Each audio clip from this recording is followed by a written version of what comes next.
I sat on the edge of the stiff, plastic-covered bed at Green Valley Senior Living, a place that smelled of industrial bleach and forgotten dreams, watching my granddaughter Mia on the evening news.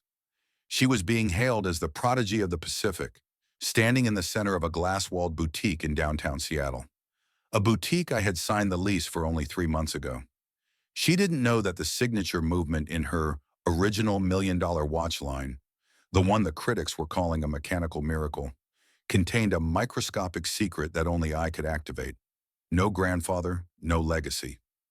Before I tell you how I dismantled a $10 million brand in 60 seconds, please subscribe to the channel and let me know in the comments where you are watching from.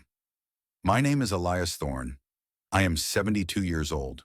For 45 years, I was the man the Swiss called when their most delicate tourbillons failed. I started in a basement workshop in South Boston, filing gears by candlelight until my eyes burned and my fingers were permanently stained with oil. I retired as a master horologist, a man whose custom timepieces are worn by heads of state and tech giants. I thought I was passing the torch. Mia was my only grandchild, the girl I had sat at my workbench since she was 6 years old, teaching her that a watch isn't just a tool, it's a heartbeat made of steel. I paid for her design school in Milan, her penthouse in Belltown, and her initial manufacturing run. I even signed over the Thorne and Company trademark to her, believing her when she said she wanted to carry the family name into the new century. The betrayal didn't come with a shout. It came with a medical evaluation. 2 weeks ago, Mia sat me down and told me I was becoming confused. She had a doctor I'd never met sign a paper saying I was no longer fit to manage my affairs.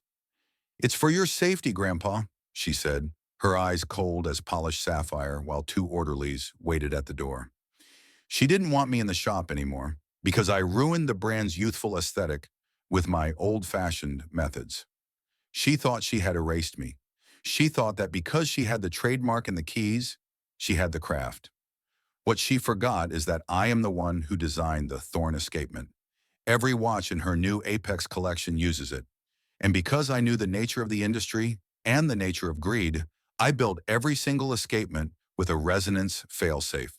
The launch party was a sea of black ties and silk. I didn't make a scene. I simply used the emergency Uber account Mia forgot to disconnect and arrived at the boutique during the height of the auction. I stood in the back, an old man in a worn-out trench coat looking exactly like the confused grandfather she had discarded. Mia was on stage holding the prototype, the watch that was currently bid up to $1.2 million. She saw me. Her face went white, the expensive makeup failing to hide her panic. She signaled for security, but I wasn't moving toward her. I was moving toward the boutique's central display, which housed the master clock, the one that synchronized every Apex watch in the room via a low-frequency radio pulse. I reached into my pocket and pulled out a small brass tuning fork, a tool I'd made 40 years ago. I struck it against the glass. The frequency hit the master clock. The master clock sent the pulse. One by one, the watches on the wrists of Seattle's elite began to hum. Then they stopped. The $1.2 million prototype in Mia's hands seized up, the delicate gears grinding into a pile of expensive dust.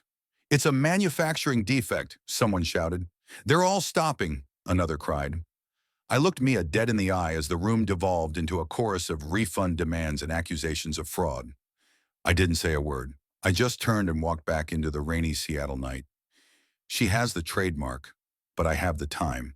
And she's just realized that without the man who built the heart, the machine is just a hollow shell.